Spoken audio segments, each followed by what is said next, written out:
Fala, Caldeirão! Tudo bem com vocês? Para quem ainda não me conhece, muito prazer. Eu sou a Débora, assessora de formação empreendedora na Rio Júnior em 2021 e eu tô passando aqui hoje com mais um vídeo do Coloque em Tática, dessa vez trazendo a EJEC para falar com vocês um pouco mais sobre como eles conseguem gerenciar uma equipe de alta performance.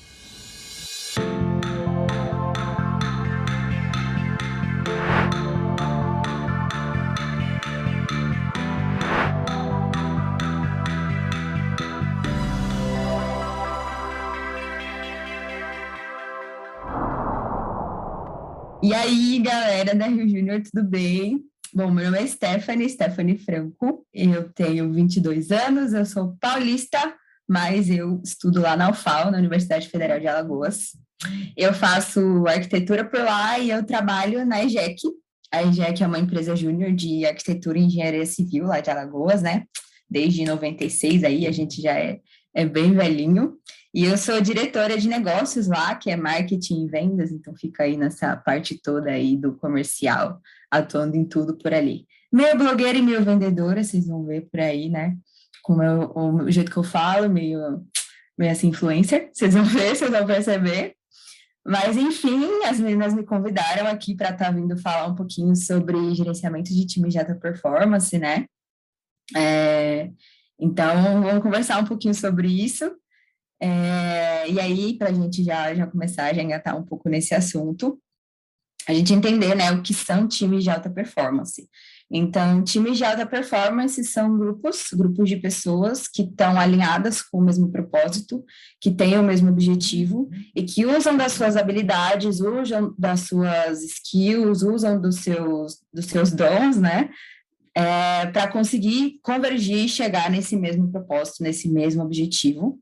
E aí, por isso, a alta performance, porque todo mundo está convergindo para um mesmo lugar, então todo mundo usa dessas melhores habilidades para conseguir chegar nesse mesmo lugar, e com isso não tem dispersão de energia, dispersão de objetivo, pessoas indo para lugares diferentes, enfim, está todo mundo mais ou menos indo para o mesmo lugar. Então, né, trago muito aqui da minha vivência dentro da EJEC, né, que a gente está aí caminhando para ser cada vez melhor um time de alta performance. Então, vou comentar aqui um pouquinho com vocês como é que eu imagino que seja tudo isso.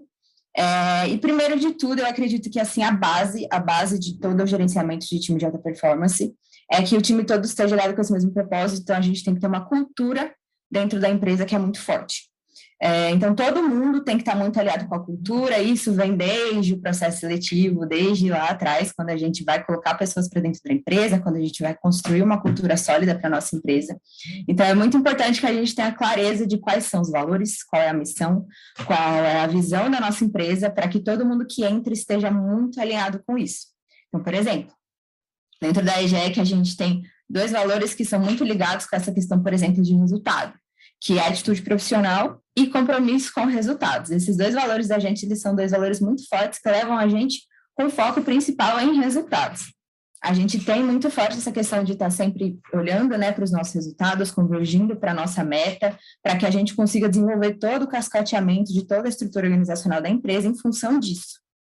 Então, todo mundo, dentro do nosso processo seletivo, já tem muita clareza desses pontos, desse objetivo que a gente tem, e a gente, ao longo do processo, né, vai olhando muito para essa questão, para a gente conseguir realmente colocar as pessoas para dentro que a gente acredita que vão correr atrás, né?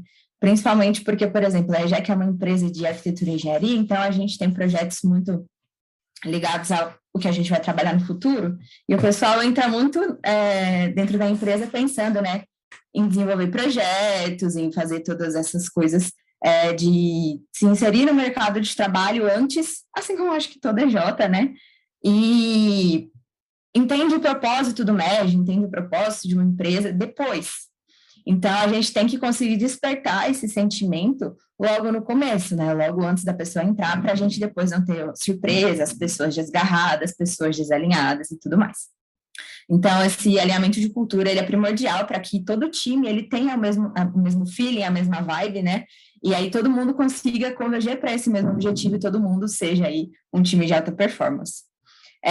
Outra coisa que a gente tem que ter, né, no nosso time de alta performance também é muita vulnerabilidade e confiança dentro do nosso grupo. Por quê? Não sei se vocês já ouviram falar daquele livro, Os 5 Desafios das Equipes. Quem não leu, sugiro que leia. Ele é muito rápido, muito fácil, muito incrível, muito bom. Enfim, os 5 pilares deles são 5 pilares que dizem como é que um time de alta performance tem que ser. Inclusive, a reunião de geral da EGEC esse mês foi baseada nesses 5 pilares, para a gente conseguir, dentro do nosso time, ter uma cultura de falar uns para os outros o que está dando certo e o que não está. Então, a gente, como líder formal, e também a equipe tática, né, como líderes mais explícitos dentro da empresa, a gente tem todo um trabalho dentro da EGEC de que a gente pega e a gente para e a gente fala, vamos ser vulneráveis. Hoje a gente não conseguiu desenvolver isso, esse mês a gente não conseguiu correr atrás dessa meta aqui, esse mês a gente falhou em tal sentido para a gente estar conseguindo alcançar esse resultado. Então, vamos ser vulnerável com o time, vamos falar com o time, vamos ver com cada um que a gente poderia ter feito melhor, o que a gente não poderia. A gente passa NPS de todo evento que é possível. A gente tem reuniões de equipe semanais para a gente estar conversando sobre o que está dando certo, sobre o que não está dando, para que o pessoal dê esse feedback para a gente e também para que a gente tenha a possibilidade de dar esse feedback. Esse ambiente de vulnerabilidade, ele mostra para a gente que, tipo, nós somos pessoas. E apesar de usarmos as nossas melhores habilidades para corrermos atrás de um mesmo objetivo, sermos um time de alta performance, às vezes a gente desliza, às vezes a gente erra, às vezes a gente não consegue fazer tudo com que a gente se compromete. Então, esse ambiente de confiança que a gente, como liderança formal, tem que gerar para o nosso time, ele é muito importante para que a gente tenha a possibilidade de chegar no nosso time, de chegar uma pessoa específica e falar, olha, esse mês você tinha XYZ coisas para desenvolver, a gente viu que você não desenvolveu, que você poderia ter desenvolvido, poderia ter pedido ajuda, poderia ter falado com outra pessoa, que isso era possível de ser feito, isso não era, enfim, dar direcionamentos em que a gente deu essa possibilidade da pessoa ser vulnerável com a gente e pedir a nossa ajuda e falar que a gente estava errado, assim como a gente também possa, e não ficar aquela coisa de uma cobrança chata, sabe? Vem o boss lá da empresa, enche o seu saco, porque você não fez isso, não fez aquilo, em vez de você se sentir motivado a fazer, você fica puto, porque você sabe que ele faz um monte de coisa errada, e você não poderia. 2 pontinhos, né, a gente já foi aí, primeiro foi cultura, alinhamento com a cultura desde o processo seletivo, segundo pontinho foi vulnerabilidade. E aí, o terceiro pontinho que eu trago é muito sobre esse foco que a gente tem, beleza, estamos voltados ao nosso resultado. Tá, gerenciamento de um time de alta performance, então a gente pensa aqui, estratégico da empresa. O estratégico da empresa, ele tem que montar a estratégia da empresa para a gente chegar em tal resultado. Beleza, então vamos lá, vamos pensar aqui como é que está funcionando a minha empresa. Quais são as reuniões que estão acontecendo? Quais são os cargos que existem dentro da minha empresa hoje? Quais são as metas que a gente está correndo atrás? Quais são os processos que existem, que estão sendo feitos, que não estão sendo? Então, tudo que existe dentro da empresa, absolutamente tudo. Todas as pessoas, todos os processos, todas as reuniões, tudo que existe dentro da empresa tem que estar sendo pensado e voltado para a gente chegar nesse objetivo comum de todo mundo. Se todo mundo decidiu que esse ano a gente quer bater R$200 mil, fazer 47 projetos de impacto, 7 ações compartilhadas, 85 projetos, enfim. Se a gente decidiu que a gente quer chegar ali, tudo que existe dentro da empresa hoje tem que ser voltado para chegar ali. Ah, mas eu quero que em 2029 a empresa bata R$1 milhão. Tudo bem. Então, a gente vai manter uma estrutura organizacional, uma sustentabilidade dentro da empresa que a gente permita crescimento exponencial, enfim. Isso é coisa para o estratégico estar pensando mais aí nessa questão de gestão. Mas, hoje, dentro da empresa a gente está conseguindo ter uma estrutura organizacional que converja para esse objetivo que a gente quer para esse ano. O médio é um momento muito rápido, né? A gente tem que estar pensando muito no hoje, muito no futuro também, mas a gente tem que ter esse equilíbrio entre as duas coisas. Então, não adianta nada a gente querer abraçar tudo, porque foge daquela definição de alta performance que eu falei para vocês. Então, se você tem um objetivo comum, que é do seu time, e o seu time vai colocar todo o esforço dele para chegar naquele objetivo, e você, como estratégico, está querendo pensar em 38 mil coisas para você desenvolver, para serem usadas daqui 25 anos, e você acha que aquilo vai ser revolucionário, mas aquilo não ajuda o seu time a chegar naquele objetivo que todo mundo veio junto. Você não está trabalhando para ser um time de alta performance. Então, o estratégico da empresa, ele tem essa função de pegar e cascatear. Beleza, essa reunião aqui, ela está ajudando para o nosso objetivo comum? Não está ajudando. Então, ou a gente reformula a reunião, ou a gente muda o objetivo da reunião, ou a gente muda o dia, muda o horário, muda o tamanho da reunião, muda as pautas, muda as coisas, ou a gente tira essa reunião e cria um novo produto, ou a gente simplesmente tira essa reunião, entendeu? Se ela não faz sentido dentro do que a gente está buscando, ela não tem por que estar ali. Assim como um cargo, por exemplo. Você está uma mudança que está acontecendo hoje dentro da EJEC. Na EJEC a gente tem diretores, gerentes e projetistas. E a gente está num momento dentro da empresa em que os nossos projetos eles já estão muito bem estruturados, já estão ótimos, a gente está, inclusive, tirando alguns projetos da carta de serviço, dissolvendo eles dentro de outros projetos, tendo soluções mais complexas, e a gente está tendo menos projetos para fazer. Então, as pessoas que estão trabalhando como projetistas, elas não estão trabalhando só como projetistas mais, elas estão ajudando as áreas, porque as áreas estão crescendo absurdamente, porque a gente precisa de mais leads para a gente conseguir achar leads mais qualificados e vender os projetos mais caros que a gente está tendo agora. Então, isso está convergindo, né, para o nosso objetivo de ter um faturamento maior, mais alto e mais legal. E aí a gente precisa que essas áreas desenvolvam. E o número de pessoas que existe dentro do tático e dentro do estratégico hoje não supre essa demanda de crescimento que as áreas estão tendo. Então, esses projetistas, eles estão meio que trabalhando dentro de toda essa estrutura sem ter uma clareza. Então, eles pegam, fazem uma atividade aqui, a gente arruma um estagiário ali, que é um projetista, para fazer uma coisa, para fazer outra, e isso não é claro. E a gente está vendo que a nossa estrutura está se forçando a mudar porque a gente não parou para pensar sobre isso. Então, quando a gente parou, que a gente parou agora, a gente viu, caramba, projetista não faz sentido, porque projetista só faz projeto, e ninguém dentro da EJEC hoje só faz projeto. Então, a gente está pegando e aumentando o nosso ticket médio, aumentando o nosso valor de faturamento, diminuindo o nosso número de projetos, e a gente vai extinguir o cargo de projetistas e vai colocar um cargo novo de assessor. E aí, segundo a meta da Brasil Júnior, né, membros que executam, todo mundo dentro da empresa faz projeto. Diretor, gerente, assessor, projetista, enfim, o nome que for, todo mundo vai fazer projeto. Mas esses assessores, eles não vão ter tanta responsabilidade dentro das áreas quanto um gerente, mas eles vão ter responsabilidade sobre atividades dentro dessas áreas. Então, um time de alta performance que está com cargos certos, clareza sobre as suas atividades, convergindo para um objetivo que é alcançar as metas maiores, e a gente está tendo uma estrutura organizacional que faça sentido para tudo isso. Massa? Então, já temos aí, se a gente tiver reuniões que a gente não faz sentido, que não estejam beneficiando a gente para a meta, a gente tira, a gente muda, a gente troca, a gente cria um novo produto.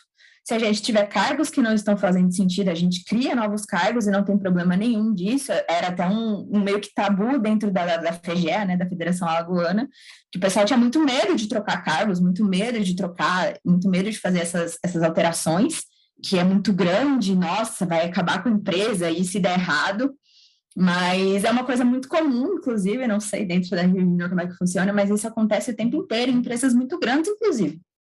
A gente tem cargos que somem, cargos que aparecem, enfim, isso é uma coisa muito comum e também muito necessária de acontecer. Então, o estratégico, ele tem esse papel dentro da gestão de um time de alta performance, que é de você realmente estar pensando em como toda a estrutura organizacional da empresa está voltada para chegar nesse resultado. Isso, inclusive, converge muito com o Cluster 5 desse PE que está acabando esse ano, né? Mas quem tiver curiosidade e não souber muito aí, pode ir lá dar uma olhada, que é se a nossa estrutura organizacional, se o nosso time, se a nossa empresa está realmente estruturada, voltada para esses resultados. Outra coisa que é muito legal, e a gente pensando agora no estratégico e no tático. Dentro da minha diretoria, por exemplo, que é a diretoria de negócios, eu tenho marketing e vendas, né? Então, mais voltado para a área de vendas. O meu gerente de vendas, ele faz o gerenciamento do time inteiro. E nem sempre está todo mundo bem, nem sempre está todo mundo super negociando o tempo inteiro, assim, super feliz, vamos lá. Então, o que a gente faz? A gente cria uma jornada de estímulos. Principalmente dentro do MEG, a gente tem uma situação que é uma situação que não existe em nenhum outro lugar, né? Acho que em trabalho voluntário realmente assim existe. O nosso trabalho é voluntário. Então, a gente tem um estímulo de propósito que é muito forte. Mas, às vezes, a gente capenga, né? A gente não recebe dinheiro, não recebe, muitas vezes, a gente precisa dar mais do que a gente tem para a gente trabalhar aqui, mas o nosso propósito é muito forte. Só que, às vezes, a gente dá aquela capengada. Então, a liderança formal dentro da empresa, assim como a própria liderança de dentro de cada um, né, que a gente tem que estimular dentro do time, ela tem que trazer muito essa jornada de estímulos para estar acendendo essa chama o tempo todo, para que todo mundo esteja muito focado e também muito claro ali o que a gente quer. Nem sempre toda empresa tem uma cultura de resultados muito forte, já que, por exemplo, não tem essa cultura de estar todo dia ali, vamos correr, vamos fecha o projeto e surta e tudo mais. A gente tem isso muito equilibrado com muitas outras coisas, mas a gente sempre está ali acendendo a chama em todo mundo. Vamos negociar, vamos lá, vai dar certo, não sei o quê. A gente está tentando até aumentar um pouco isso, né? O time todo já conversou sobre isso. A gente precisa ter uma atenção nos resultados que seja mais constante. Então, o próprio tático e estratégico, a gente faz essa jornada de estímulos para o time. Para o time estar sempre ali correndo atrás e tudo mais. Então, é muito importante que exista uma cultura de ritos entre o time de vocês. Então, comemorem cada conquista. Fechamos um projeto R$200, né? Já que a gente tem a sarrada. O que é a sarrada? A sarrada é um link fixo que a gente tem. Quando a gente estava no presencial, ela acontecia na sede, então a gente mandava assim, tipo, daqui 5 minutos tem sarrada na sede. Ou, quando a gente está no virtual agora, né? Daqui 5 minutos tem sarrada no Meet. Entra todo mundo no Meet assim que a gente fecha o projeto. E aí todo mundo sarra. Se a gente não sarrar, vem o monstrinho do azar e fala que a gente não vai conseguir fechar o próximo projeto. Então, a gente tem essa cultura de ritos de a gente também ir para o grupo da rede, fazer uma zoada e mandar mais de 10 mil figurinhas falando que a gente fechou o projeto, porque a gente gosta, né, desse enxame, desse calor de a gente fechar os projetos, assim como também de bater todas as outras metas. Então, é muito importante vocês terem esses ritos claros dentro da empresa de vocês, ritos que aproximam as pessoas. Então, um time de alta performance, ele tem muita sede de chegar no objetivo dele e ele tem que ser reconhecido por isso. Então, principalmente para os gestores, para os líderes, é muito importante a gente ter com clareza esses momentos que a gente vai ter juntos, se isso está inflamando o time, se está todo mundo indo para a sarrada, ou enfim, para o que seja que vocês possam inventar do lado daí, uma comemoração quinzenal, sei lá, alguma coisa, se bater a meta, se não bater. A gente está criando também agora o Cassino é Jack, por exemplo, se a gente bater a meta, 2 vezes por mês a gente tem uma horinha de Meet que a gente entra ali e joga com todo mundo, um Uno, um Gart, que brinca, conversa e tudo mais. E aí, se a gente extrapolar a meta, a gente tem um ônus de 1 hora, enfim.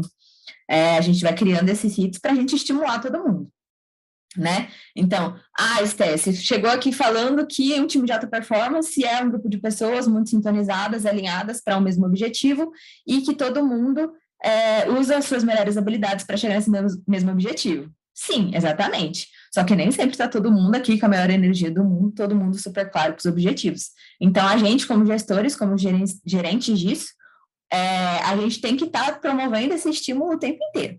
Enfim, e aí a gente tem que criar esses ritos para estar melhorando essa energia da galera, principalmente. Por último, eu dei uma passada assim pelos 5 desafios das equipes bem implícito, quando vocês lerem, vocês vão entender. A gente tem que ter foco e atenção aos resultados. Então, o próprio nome de time de alta performance já diz, né, o que isso é, mas para a gente ter foco e atenção aos resultados, a gente tem que estar, como gestores, como gerentes disso, lembrando o nosso time o tempo todo do que a gente está correndo atrás. Porque no dia a dia a gente tem projeto para fazer, pipeline para atualizar, mensagem no Slack para ler, a gente tem atividade da faculdade, a gente tem a nossa casa, a gente tem diversas coisas. Então, pode ser que a gente às vezes esqueça. Outra pessoa está negociando, hoje eu não consigo, esse não é meu papel. Não, é papel de todo mundo, então a gente tem que estar todo dia lembrando ali o pessoal. Dentro da EJEC, a gente buscou algumas formas de fazer isso. Comentei, né, que a gente teve a reunião geral do mês, que foi baseada nos 5 desafios das equipes, e nós, enquanto time, tivemos a vulnerabilidade e confiança de dizer uns para os outros que a gente não acredita que esse seja o nosso pilar mais forte, que é de foco e atenção aos resultados. Então, a gente conversou e a gente chegou à conclusão de que a gente precisa ter mais isso dentro da nossa rotina. Então, o que a gente fez? O nome do nosso grupo são as nossas metas mensais, né? O nosso grupo Telegram tem lá, tipo, 0 de 23K, 0 de 8 projetos. E aí tem todas as nossas metas de coleta de NPS, ações compartilhadas, projetos de impacto, enfim. A gente tem todos esses nomezinhos lá, mas isso existe desde 2018. Então, isso entrou na nossa rotina e virou uma coisa comum, como, sabe, qualquer coisa. E aí a gente, beleza, não, calma, vamos lá, vamos melhorar isso daí para a gente estar prestando mais atenção nisso. Então, a gente criou um novo produto, a Direx criou um novo produto, né, a atuação do estratégico, que foi a reunião de condomínio. Então, a reunião geral do time, ela acontecia uma vez por mês, e aí a gente criou a reunião de condomínio, que é bem aquele negócio do BBB mesmo, fogo no parquinho, sabe? Foi quando o BBB estava acabando, então a gente falou, vamos tacar fogo na empresa. A identidade visual é fogo no parquinho mesmo, né? Um parquinho pegando fogo, e todo mundo ficou, meu Deus, o que é isso, o que é isso, o que é isso? A gente viu que o time não queria uma reunião demorada, então a gente criou uma reunião rápida, de no máximo 45 minutos. O roteiro tem 30, né? A gente tem 15 de respiro ali, e é uma reunião que a gente para no meio do mês e a gente fala assim, tá tudo bem? Tá tudo mal? O que está acontecendo? Vamos lá, vamos ver o que a gente pode fazer aqui. E a gente se junta e todo mundo que vai para a reunião ali, né? Nós somos 42 pessoas dentro da EJEC hoje. Às vezes é complicado, né? Uma reunião, todo mundo tá falando ali, junto ali, mas a gente consegue se organizar bem, levanta a mãozinha e tudo mais. Então a gente para, a gente conversa e a gente fala assim, beleza, não estamos conseguindo atingir a meta, o que a gente vai fazer? Vamos lá, quem está negociando? Está quente? Está frio? Se está frio por quê? Se não está, por que não fechou ainda? O que você precisa? Vamos lá. E aí a gente vai descobrindo pessoas para ajudar pessoas para a gente conseguir correr atrás dessas metas. Então, todo mundo com o mesmo objetivo. Eu vou repetir isso mais 55 vezes até terminar, fiquem tranquilos. E aí, nessa reunião, a gente faz toda essa explanação, né? A gente bota tudo na mesa, o que está acontecendo dentro de todas as diretorias, dentro das nossas negociações, para a gente ver por que a gente não está batendo essa meta, quais são as possibilidades de bater, e a gente conseguir saber mesmo. Beleza, mesmo que a gente coloque 200% do nosso esforço, a gente vai conseguir? E aí a gente revê, nesse meio do mês aí, como é que a gente consegue fazer. Normalmente a gente consegue dar um gás top para o pessoal, se não bater, chegar muito próximo da meta. Nesse mês a gente conseguiu bater o verde de julho e o verde de agosto, a gente tinha colocado a meta um pouquinho maior, e aí faltaram R$700, mas a gente ficou tipo, beleza, batemos o verde de agosto, era isso que a gente queria. Então, a reunião de condomínio conseguiu dar esse gás. E a outra coisa que a gente fez foi, vamos lembrar da nossa meta todos os dias. A gente consegue fixar a mensagem no Telegram. Então, todo dia, alguém do time, não tem um responsável por isso, o time inteiro é responsável por isso, e por enquanto tem dado certo, né? Todo mundo tem tido bastante sentimento de dono suficiente para ir lá e fazer isso, que é pegar uma listinha, e a listinha está escrito, falta tanto para o verde de setembro, faltam tantos para a meta do mês, falta tanto para não sei o quê, faltam X dias para fechar o mês. E aí a gente coloca lá, valor a ser fechado por dia, R$3.200. Aí a gente coloca lá, quem vai ser o próximo a fechar projeto? Aí alguém vai lá de manhã, atualiza essa mensagem, divide o valor que está faltando para a meta pelo número de dias que falta no mês e fixa essa mensagem lá em cima. Aí todo mundo, eita, meu Deus, o meu projeto é esse valor parecido, se eu conseguir fechar ele hoje, a gente já consegue um dia a menos e tudo mais, não sei o quê. Então, todo mundo ficou muito mais inflamado, sabe? E a gente viu uma mudança muito grande quando a gente começou a fazer isso depois da reunião de condomínio do mês passado, porque a gente colocou a meta do mês passado de R$28.100. Para a gente bater o verde de agosto, a gente precisava fazer 26.300. E aí a gente pegou e começou a colocar essa listinha todos os dias, e a gente simplesmente fechou R$18.000 em 5 dias. Então, a gente viu que, tipo, esse negócio de deixar muito claro a nossa meta, de estar todo mundo, poxa, a gente sabe que a gente tem que chegar ali, mas às vezes a gente esquece e a gente colocar aquilo ali para todo mundo estar vendo todos os dias, ajudou muito. Então, assim, tô falando para vocês fazerem isso na empresa de vocês? Não, tô falando para vocês pegarem o feeling, a vibe, a alma do negócio e vocês criarem alguma coisa dentro da cultura para virar coisa dentro da empresa de vocês. Por quê? Porque se vocês pegarem e do nada chegarem no grupo do time de vocês e começarem a colocar uma listinha assim, se ela não existir, eles vão se sentir pressionados, né? Então, aquele negócio da vulnerabilidade e da confiança que eu comentei. Então, se vocês forem começar a criar ritos, criem todos juntos, sabe? O estratégico vai agir principalmente nas coisas maiores, cargos, número de reuniões, um game, por exemplo, já que está fazendo um game agora para estimular os resultados, para a gente bater o asseio aí antes de acabar o ano. E aí entra o estratégico, o tático entra muito nesse estímulo de estar ajudando o time o tempo todo, né? Porque senão o estratégico não dá conta de fazer tudo isso. E o time vem junto nesse sentimento de dono, nessa vibe, compra essas ideias de estar atualizando listinha, de estar fazendo postagem no Instagram interno, falando das visitas que fez, para ir dando esse gás em todo mundo, e todo mundo está muito engajado. Porque acho que a alma de tudo isso é o engajamento. Se todo mundo vê que todo mundo está ali junto, está se divertindo, está crescendo, está aprendendo, está chegando nos resultados, isso dá muito estímulo para a gente fazer cada vez mais. Bastante aqui. Vou falar de novo dos 5 desafios das equipes, se vocês tiverem qualquer dúvida sobre isso, Leiam esse livro que vai ser muito bom. Também podem me contatar. Vou pedir para as meninas colocarem aqui as minhas informações para vocês mandarem uma mensagem para mim, WhatsApp, Telegram, Instagram, enfim, onde vocês quiserem. E foi isso. Espero que vocês tenham gostado, que tenha feito sentido, que eu tenha conseguido trazer para a realidade da EJ de vocês, para vocês conseguirem aplicar muito bem por aí. E é isso. Muito obrigada, Jaque, por todos os ensinamentos que vocês trouxeram pra gente hoje. Eu tenho certeza que eles vão ser fundamentais para os resultados alcançados pela Rio Júnior em 2021. E para você, que ficou com a gente até o final e gostou do conteúdo, não esquece de deixar o seu like, compartilhar com a sua EJ para vocês pensarem em novos insights em conjunto e também se inscrever no nosso canal porque tem mais vídeos do Coloque em Prática vindo aí, tá bom? Beijo!